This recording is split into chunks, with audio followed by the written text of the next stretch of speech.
We're going to continue with some poems of my book, Los Viajes de Diosa, The Travels of Goddess. Some of them in Spanish only, some of them in Spanish and English. But also I will read some poems in English of a book that I have planned and hopefully will be published soon. I'm going to start with a poem that I wrote the other day and I finished yesterday. And it's called Body and Soul. It's in English. And I'll tell you a little bit about the poem later if you want.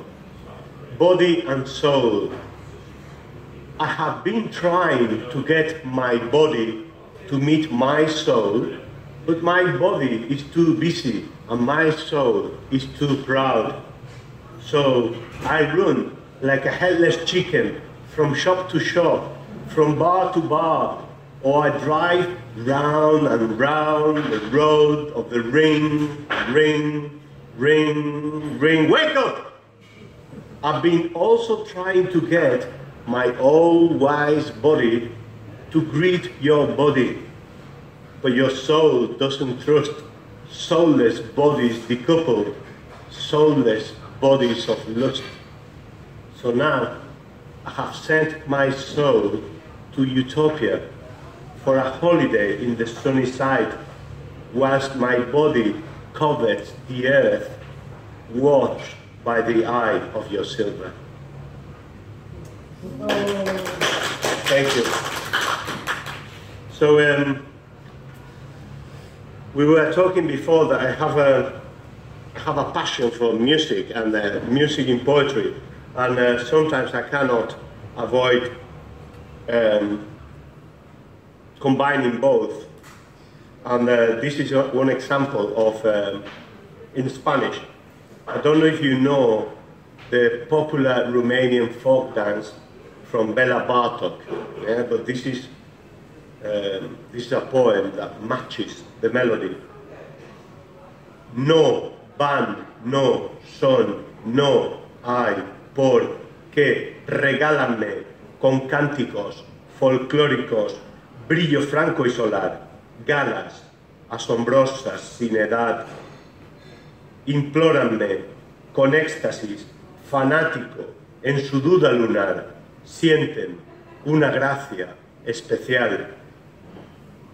Dolores con letanías de frescura y luz en las tinieblas que les va a salvar. Ansia, llanto ernesto en el altar. Celébrame con fábulas heurísticas su hechicero naví, miente, jubilante y servil.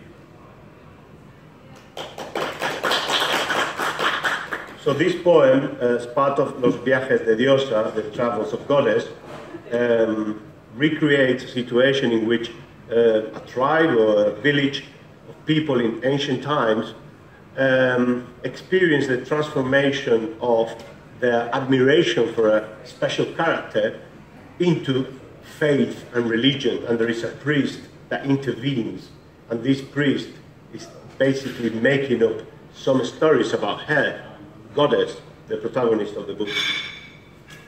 And then, let's see what I have here.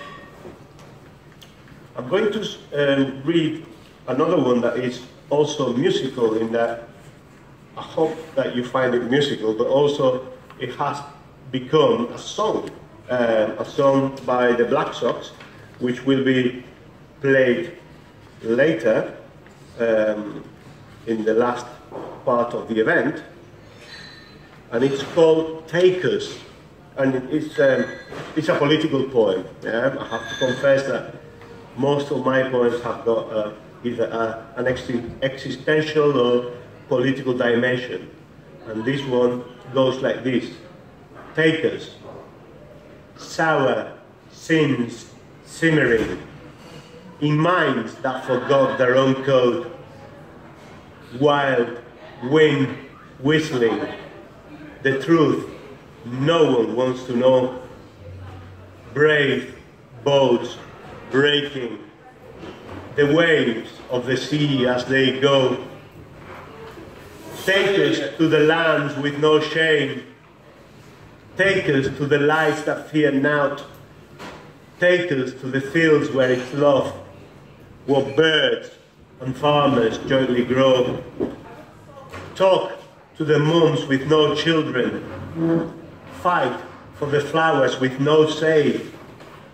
Give to the miners of Metborough the justice those Tories took away.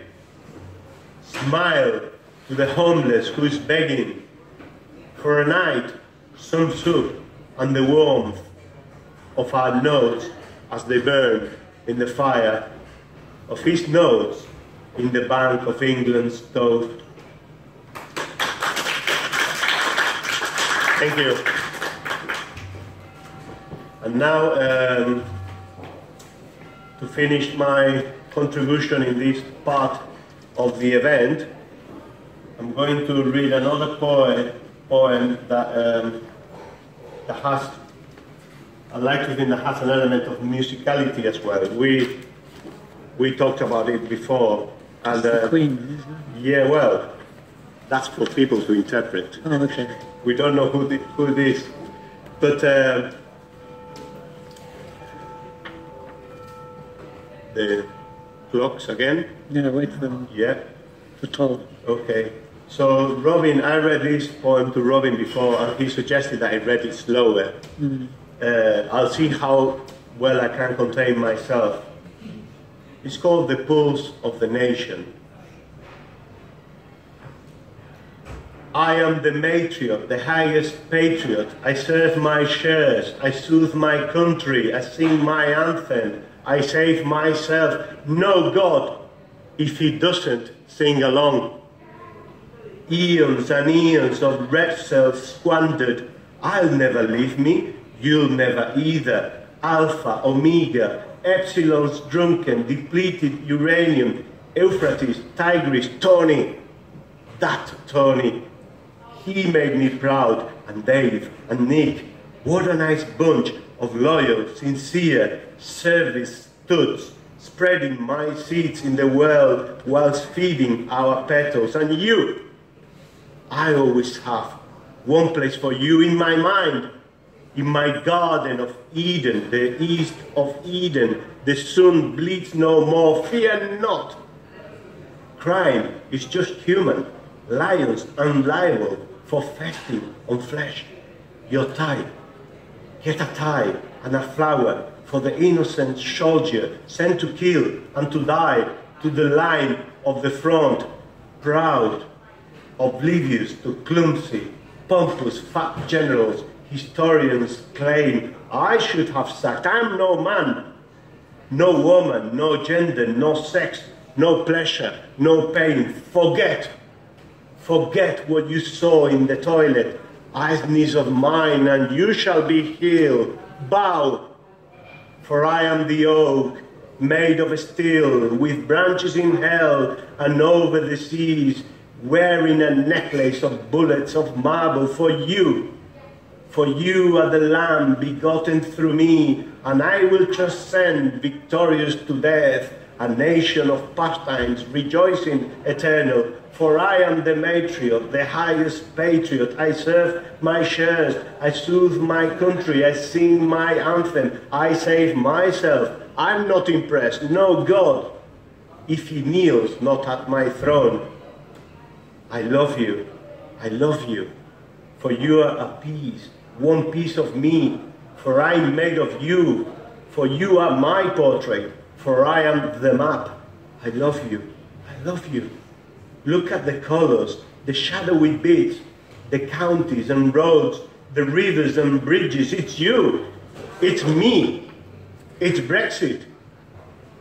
I love me, I love me, I love me, I love me. Wave the flag, keep smiling, raise your hand, we parade.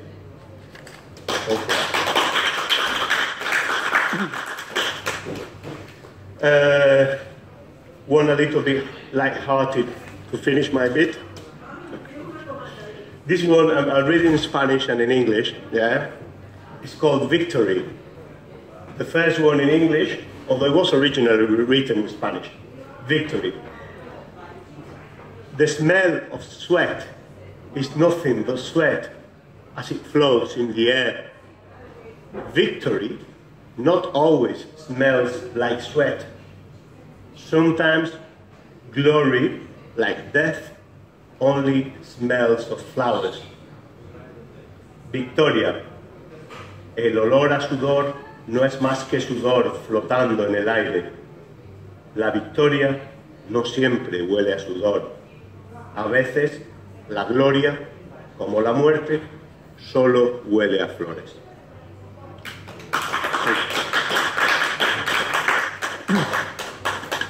Thank you.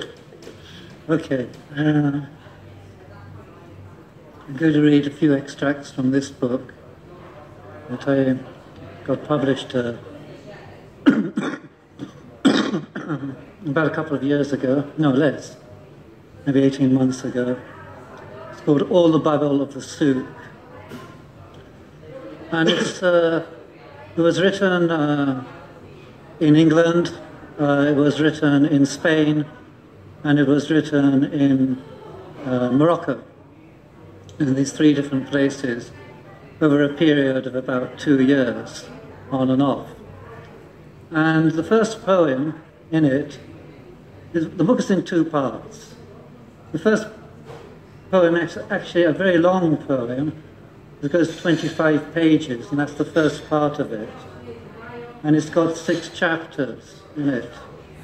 So, of course, I'm not going to bore you to death with reading the whole of that, all off in one go. What I'm going to read is just a few snippets from it. So the first part is Africa North. Solstice winds, rain, returning spells. A moon waxes full, hogs howl as well. All the babble of the souk, men over there women. All the life of the planet, so little part of it I breathe. Weather-beaten highlands, once passed through. The riverbed, no more like a parched bone. Its late autumnal river meanders as a vein past 4 reservoirs. A quest that will end in winter's flood. Between them are momentary mists, where brightly clad figures of the north suddenly dim. On the frontier's beach, taxis come, go. Only the stranded remain, together with the seagulls. 4 men huddled, drenched in pouring rain, dead once more, again. All pathways home, washed away, again. A broken song, remember me, sung in a doorway, brings the world at large together as suddenly as it narrows. And later on in the text, Costa de la Playa, white beehives in the sun, all money, no honey. In the broken lights of the bazaar, the dusky eyes of the beggar sunk in their sockets, maze in crooked cul-de-sacs, embargo amidst the furls of silk that foil the flickering lantern niche. In the gloaming, a solitary reaper reaps its shadow. Street packs ravage carcasses. At dawn, the city wakes to the city's obedience, to obey its disappearing shadows. A ghost city of watchers, watched as shadows by a memory that has outlived them, now fragments in a mixture of old, new, amidst a junk yard of rubble. Watcher shadows phased captive to their fading stories.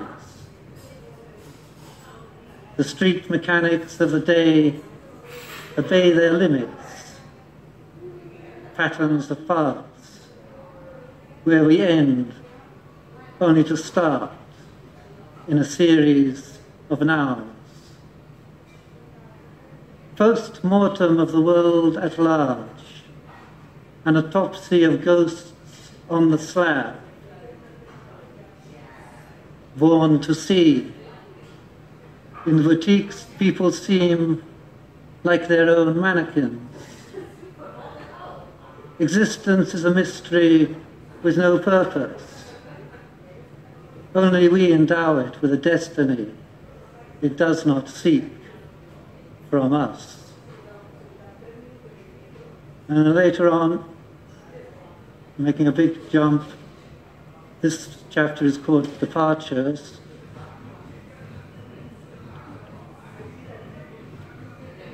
Smells that once fostered longing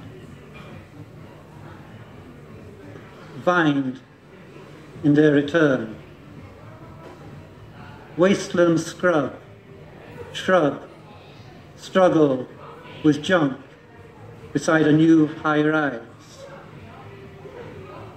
A solitary tree droops blackly. Boulevard palms hang dejectedly. Rain falls on the urban edge, being obeyed. In the last 50 years, this view has been photographed on countless occasions. Now it's a gloss for paintings that went before.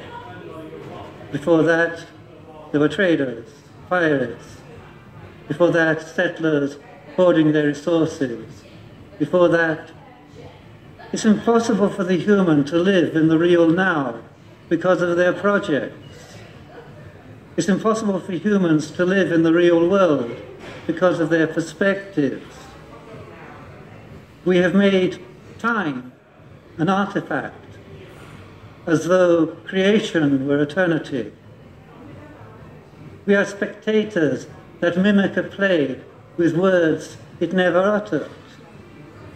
A twisted, trilling body in the ruins that haunt the now, where time rules the universe. And then, more or less onto the last part. Well, it's not exactly the last part, but it's in the chapter called Elliptical Shift, where I'm going to wind up this section.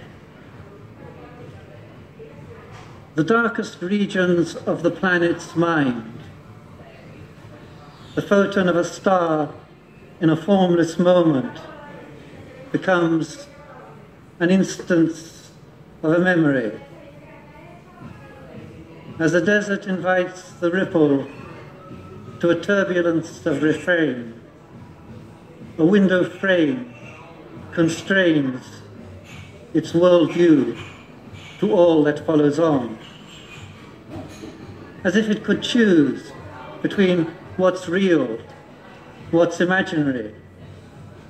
Such choices shape our view to the now, before an open future. Sunset on the high street,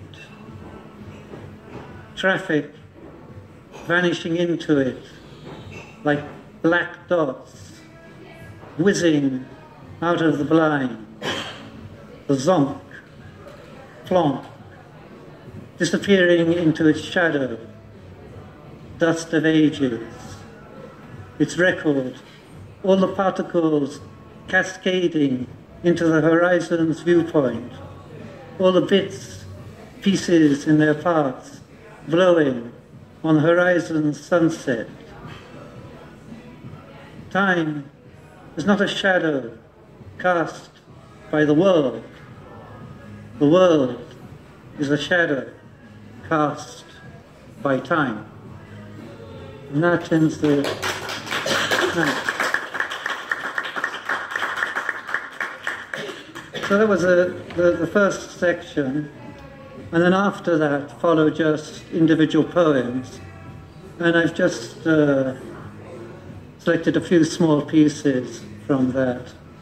The first one is called Day of Adam. O great-grandmother of Eden, I don't know if the sun will rise tomorrow. The body is a tomb. Soma Sema, the Orphics say. Only the flow unfolds, folding the enclosure of a turbulent dream, while I wind the shuddering spectres of ephemeral yesterdays. Bits of drift, flotsam, jetsam, on the sea of time, transformed to now, where seahorses leave the waves, only to see, only to see. Thank you. That ends that poem. And the note from that is, there are notes at the back of this, and of course, O great-grandmother of Eden refers to the, let me see if I can pronounce, Australopithecus, the early Lucy, from which all the Homo sapiens on the savannah are supposed to descend. So Adam is the great-grandmother of Eden. Okay. The next one I've chosen is again a small poem. It's called Mannequins. A crowd jostles before the great store's window display, shuffles, shifts, where mannequins leap to embrace. Mannequins seldom smile. They're a gleam of naked bone, E.T. dome, who sell us the con of life, sex.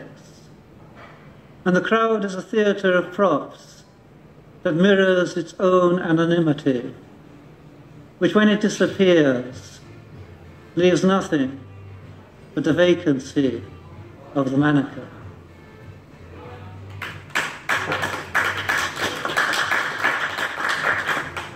Our next poem is called Multiverse, and this is a poem. I mean, I've been influenced by writers like Mark Tekmak, David Deutsch in the theories of quantum physics, in which, according to their theory of interference, it's necessary that we imagine that we're in an infinite set of parallel universes, rather like a pack of cards that go stretching into infinity.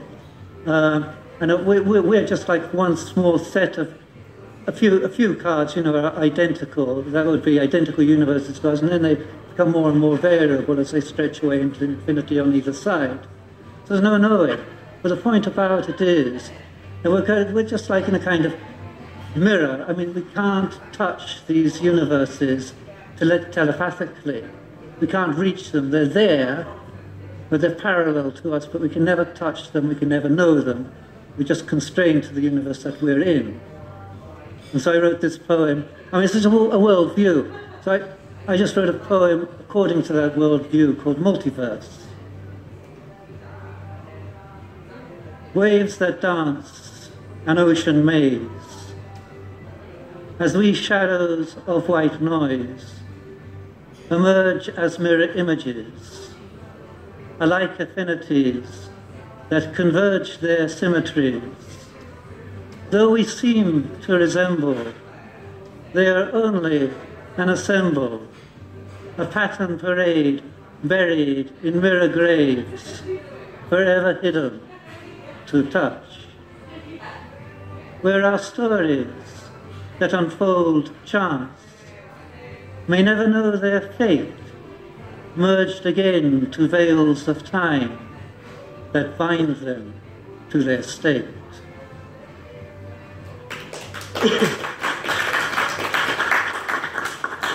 And I get a bit carried away by science fiction, but not entirely, because it's scientific philosophy.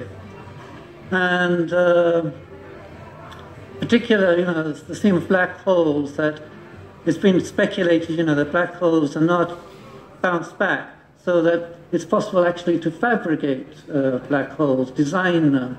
And if you could design black holes, then you could introduce new universes out of them. So I took the theme of UFOs just doing that. So they've rendered their, like us, we might render our own planet extinct, but we might not be clever enough in time to make black holes. So this is called UFO. Man is a rational animal. Not a pretty story.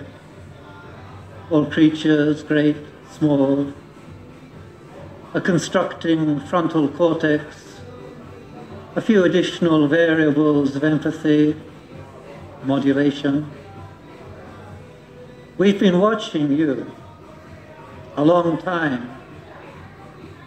After the aftermath of our desolation, you're our baby, our creation, waiting for your extinction. Then we'll come. We've nowhere else to go. And what will our poets do then? Mythologize? Or a mere fluctuation?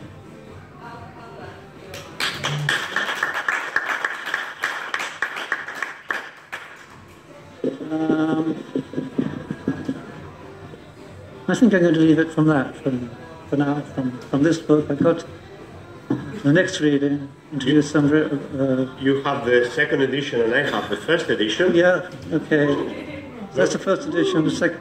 Okay, available online, anywhere you want to go. Lulu, Barnes & Nobles, Amazon.